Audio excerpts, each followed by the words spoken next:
Good evening and hello, ladies and gentlemen. I'm sorry. Welcome to the Chop with Marvin Lee. This is your weekly dose of inspiration, encouragement, hope, motivation, and all those wonderful things. I hope everybody had a good week. Um, Mine was pretty busy, like it always is, but it's always a good week for me. It's something I enjoy doing is I enjoy living my life. Finally, I'm in a space where I get to enjoy the life that I have. And tonight, I want to talk about, a lot of times we talk about fearing the unknown. And I don't know why that is such a common thing for a lot of us, fear of the unknown. I have been practicing lately, loving myself more, giving myself the opportunity to actually grow and be motivated. I tend to do a lot of inspiring other people, motivating other people, um, you know, uplifting other people. I'm just a positive person, by nature. That's who I am. But talking about faith, I'm sorry, fear of the unknown. I no longer fear the unknown. My new thing is I have faith for the unknown. And the reason that I say that is my reality becomes what I manifest. My reality is based on what I believe. My reality is based on what I think, what I see, what I feel, and what I know. And I'm going to do something a little unconventional. And it is probably not that unconventional, but if you really want to know who I am as a person, I'm going to open the door of my heart just a little bit and let you see who I really am. Because I am who I say I am, and I'll do what I say I will do. Um, I had been out of work. I'm going to be honest with you. I struggle with my finances in terms of making wise financial decisions. And anybody who knows anything about living in Florida, I'm a single individual living in a one bedroom apartment. I have one. Florida is one of those states that hustle and commit fraud to be able to live. I didn't just say that out loud, but I did say that out loud. But I'm not committing any fraud. Let me just say that. But the cost of living is high. Um, and I had been out of work for a while this year, and after I had suffered a breakdown with a vehicle, it was a luxury vehicle, and the transmission was going to cost almost as much as it would be to buy another car. So that wasn't going to be feasible. So I had to basically come up with this exorbitant amount of money for a down payment to get a buy here, pay here, and then the insurance. We don't want to talk about that because I drive like a bat out of hell. So I basically had to take about 2 months rent to satisfy that. And then the buy here, pay here, after I lost my job just this past July, the car got picked up and I was facing eviction, right? Now, and I said all that to say this, regardless of what was going on around me, I had to accept the situation for what it was. I couldn't beat myself up. I couldn't, wonder what I could have done differently. Now I am looking at, since that has happened, I'm looking at the things in my life that have caused me to be in this financially unstable situation, right? Like oversleeping, not going to work. My work ethic has been not the best at previous jobs, but I have a position now that I love, and I actually get up to I show up for work, and I'm present. But that's because I'm working on me. I'm changing me until I'm willing to work on me, until I'm willing to admit my faults and my flaws. I'm going to have issues, right? So for me, what that looks like is I got to a place where I'd accepted that, I'm going to be evicted. I've accepted that I don't have transportation, yet I have rides everywhere that I need to go. You know, God makes a way for me, right? Now, again, we're talking about fear of the unknown. I was facing homelessness. I have friends whose couches I could sleep on or whatever. I could even go back to halfway, a sober living house, whatever. Um, but the definition of homeless, according to the state of Florida, I would have technically been homeless. But at any rate, some things have changed and some things have manifested that I'm going to be able to stay in the spot where I am and continue paying my rent like I always had. Because prior to this happening, I had no problem paying my rent.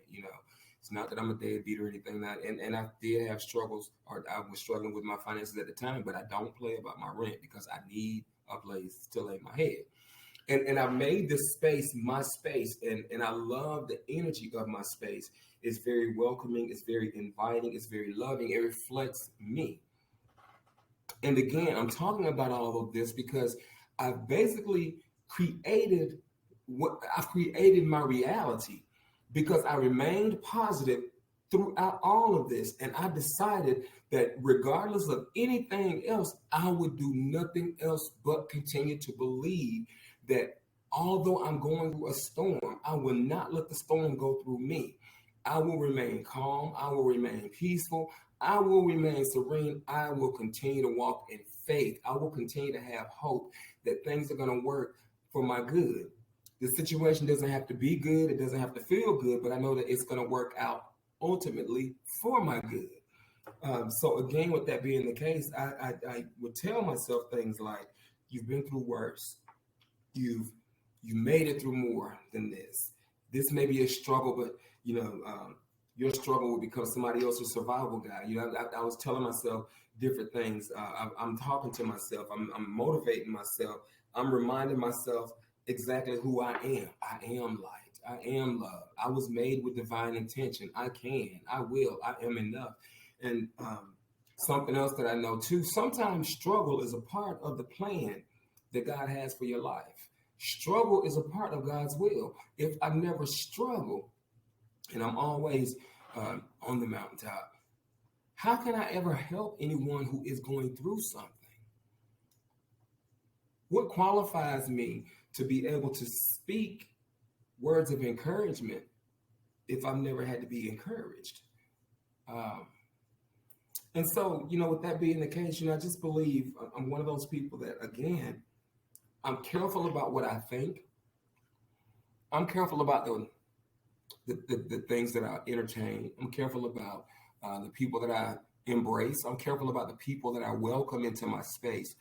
Something that I know is that my energy is not, everybody doesn't deserve my energy. Everybody doesn't deserve your energy.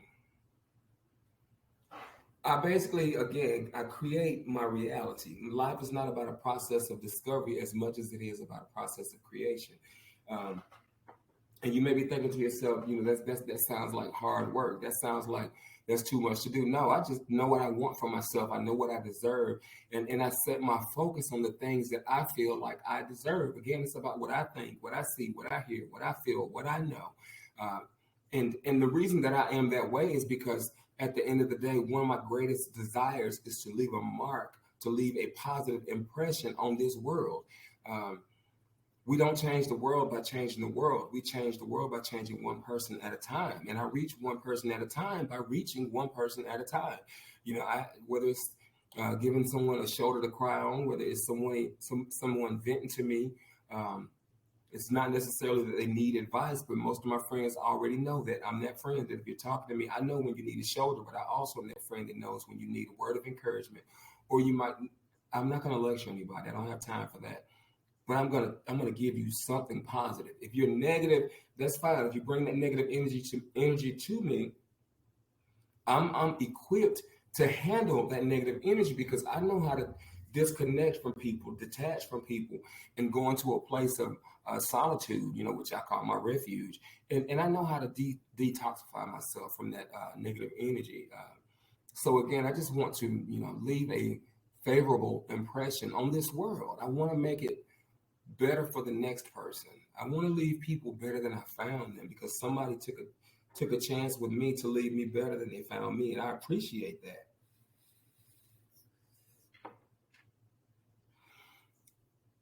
I just want to convey to other people love.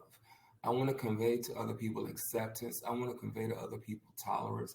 I just want to convey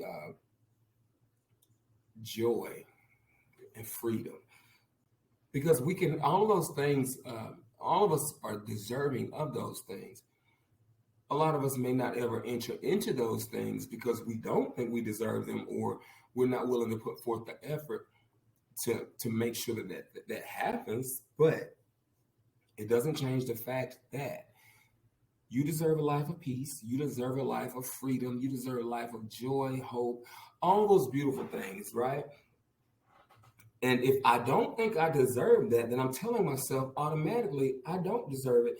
And I'm saying to the universe I don't deserve it. And therefore, the universe is not going to give that to me because the thing that I'm actually deserving of, because I don't think I deserve it, the negative energy that causes me to live in my lower self, that lower plane, is going to repel all those things. Now, when I ascend to my higher self, the higher plane, I'm attracting all those things to me. So again, that's why when I feel negative energy, when I sense negative energy, when I know that I'm in the presence of negative energy, I deliberately, intentionally choose to disconnect from that negative energy because negative energy only breeds more negative energy. And for every negative thing that I hear, for every one negative thing that I hear, it takes at least 3 to 4 or more positive things to erase that negative thing that I heard. And I just don't have time to allow those negative seeds to take root and to make me believe that I'm something that I know that I was never intended to be. Um, so that's safe to say that, as someone that is seeking to motivate other people, um, uh, there'll always be a need for a positive voice. There'll always be a need for the hope that I have. There'll always be a need for the love that I have because there are always going to be people who feel like they're not loved, they're not worthy, they're not deserving, they're not capable, they're not um, all these positive things that we know we are. And I just want you to be able to look yourself in the mirror and love the person that is staring back at you because I had to do that. I had to do that. Again, um, I was notorious for self sabotaging. I was notorious for self-sabotaging because I didn't know how to face me. I didn't know how to confront me. I didn't know how to be Marvin. I didn't know how to confront my truth, stand in my truth. I didn't know how to be comfortable being me. What is being me? There are a lot of things that make me who I am. I'm a highly sensitive person who happens to be gay, who happens to be black, who happens to have had a lot of struggles in his life, but I've overcome all of that. Even the way that I've perceived myself, I used to see being black and negative as like these strikes against me, like these negative strikes against me that set me up to fail. And it was not those things that were causing me to fail. It was me causing me to fail because of how I thought. Again, my life travels in the direction of my most dominant thought. And if I'm always thinking that I'm defeated and that I'm a victim, I'm always going to be a defeated victim. I'm never going to be able to advance in life because I don't even think that I'm worthy of being in the race. I don't think that I'm even worthy of being in the race. Um, and the thing about that for me now is I value myself enough to say, you too. It's almost like when you're being picked for a team. It's like there's no more space, but no, then somebody looks at you and says, "Hey, I want you too." To hear that in that moment, it does something for you. When at that moment that you feel as though you've been skipped over, you've been passed by, but then you hear that, "I want you too." That says to me, this person believes in me. This person sees something that I can't see. And so now I start to look for that. I hang with that person because I want to know what you see. And I allow that to be nurtured. I allow that to be um, nurtured.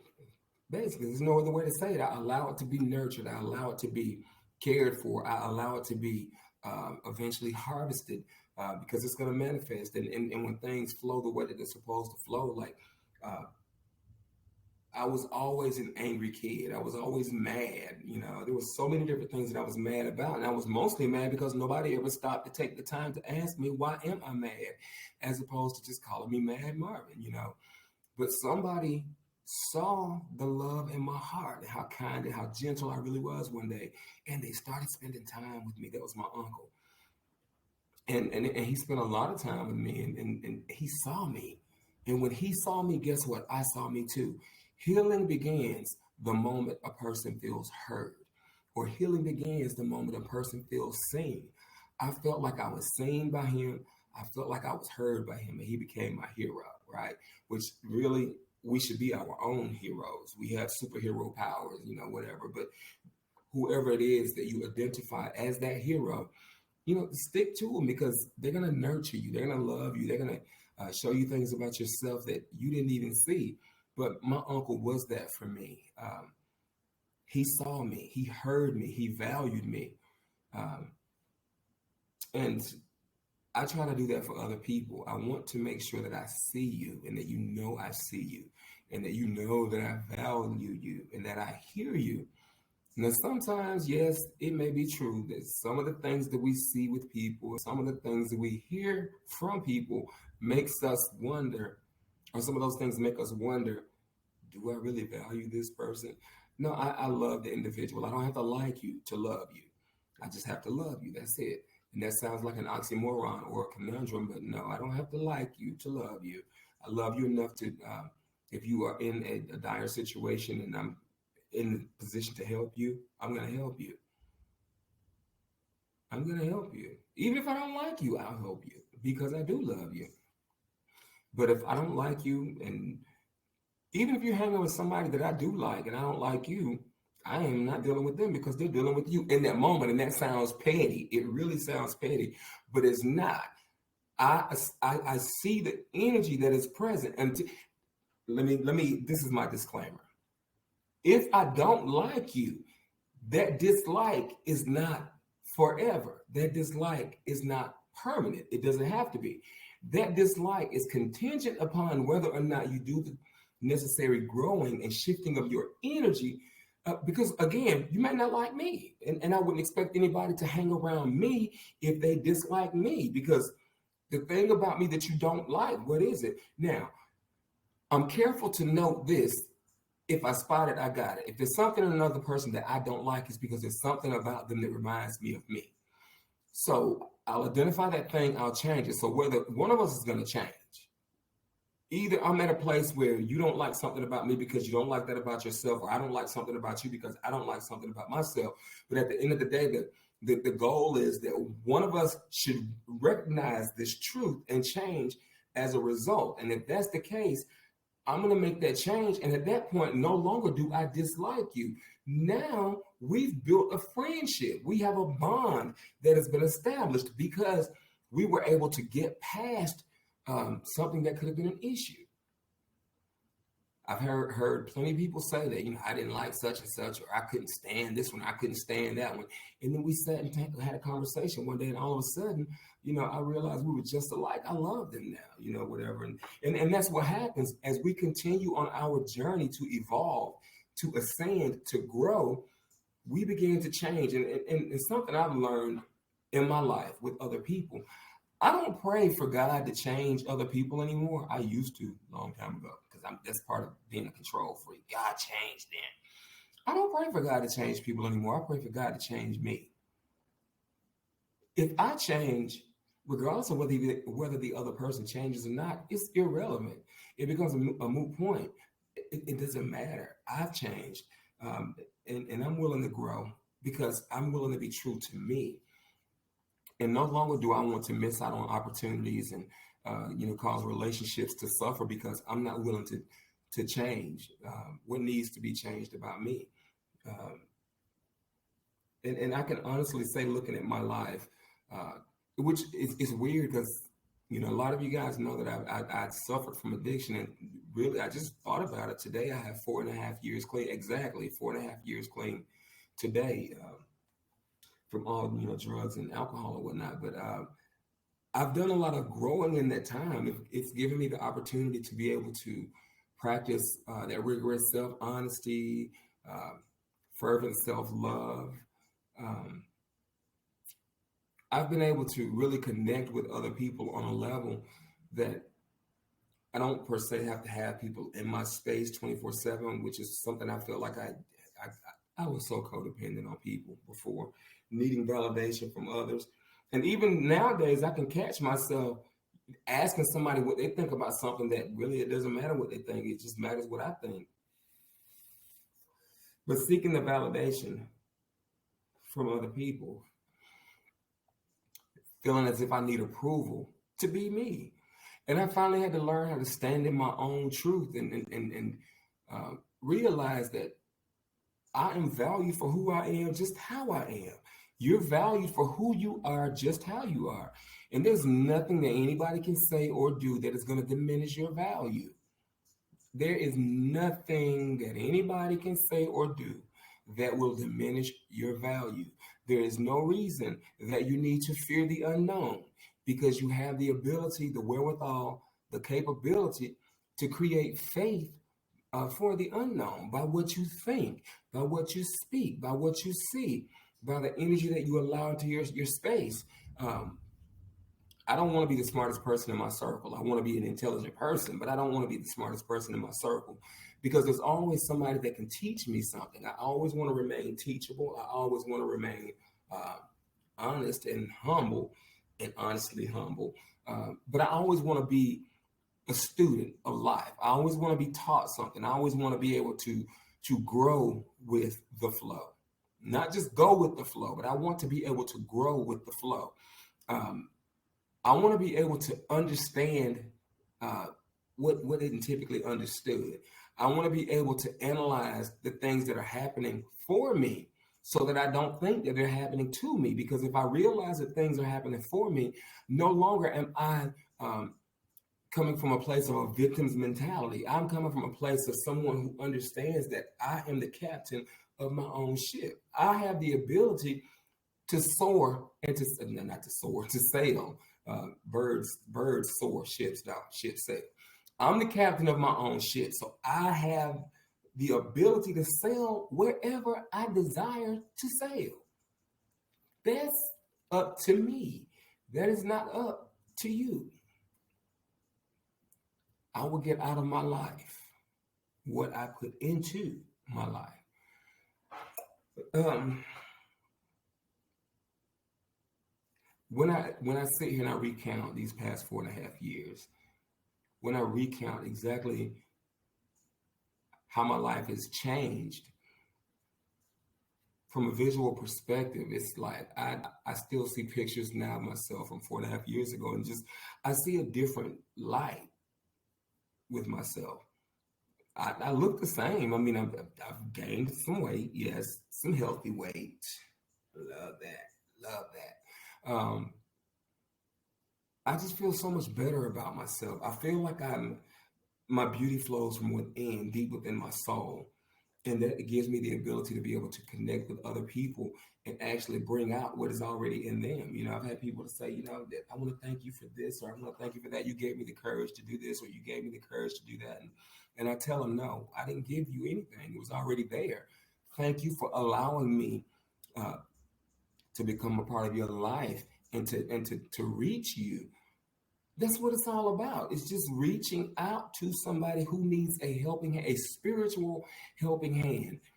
You're spiritually stuck in the mud, and if I can get you out of that mud and you can walk on your own, you're good. I was just in the right place at the right time, and the God of my understanding just touched my heart to help your heart or touch your heart. That's it. And I don't need pats on the back. I don't need Kool-Aid and cookies. I don't need any of that. I just want to see you happy, joyous, and free, because there's so much more to living a good life from the perspective of being happy, joyous, and free, as opposed to being miserable and stuck in guilt and shame and pain and all that stuff. You know, and again, that's part of the purpose of this podcast. You know, I'm still up and coming and growing. Um, I'm really small right now, but I may start small, but I'm not going to stay small. And the reason I've chosen the platform, the podcast software that I am using, is because it gives me the opportunity to interact with a guest live and also to have audience members. I think I can have 8, but then, you know, 8 people can call in live. I think I forgot exactly how it is. I believe there's 8 audience members, but anybody can call in, anybody. And I want to interact with the people. So again, it's still in the initial phases. It's growing. And as I continue to manifest what I want for this platform, it's going to grow. And it's going to become something that will give me the opportunity to interact with people on a weekly basis and actually talk real time about things that are really important to you. You know, what is the problem that you're having? You know, it's if you're having a problem, fine, let me hear the problem because there's always a solution. For every problem, there's always a solution. And that's the piece that's hopeful. That's where the hope comes from. It's just knowing that I don't have to stay stuck with whatever the problem is. There is a solution. And it's in the solution where I find out who I am as a person. You know, whatever I have to do to solve the problem that I'm having, that reveals to me who I am. It sharpens my character. Or my character determines how I come through the problem and reach the solution. But at the end of the day, I'm the one that's being changed. Again, things happen for me; they don't happen to me. Um, and as long as I remember that, um, no one's half the battle. No one's half the battle. Application is the rest. Apply what I know. This has been a shorter week because again, I don't like talking by myself. I really don't. I could talk for the rest of the night, and I could give you material for the rest of the night, but I don't want to have to. I would rather interact with you. I do have one audience member. I don't know if it's my friend Matt or I don't know if it's my friend Lonnie. I don't know who it is, but I know there's one person here. But as long as one person is reached, good enough for me. And when I post this on YouTube later, and when I post it on Spotify, somebody's going to hear it somewhere. If they hear one thing that I said that changes their mindset, that changes their perspective, then hey, I may start small, but I'm not going to stay small. Again, this is Marvin. This is the Chop with Marvin Lee. This is the Chopping Block, and this is the Chopping Block Studios. And when we get together, it's always a good time. So next Monday night, 8:30 Eastern Standard Time, please join me here. Same bad time, same bad channel, and we're going to keep doing what we do. We're going to chop it up. I hope you have a great week. Love yourself this week. Be gentle with yourself. Be kind to yourself, and create your reality. Whatever it is that you want, create that reality and believe for it. Manifest it. Nothing can take your dreams. Nothing can take your hopes. So don't give it away. Thank you guys. I love you all, and I will see you next week.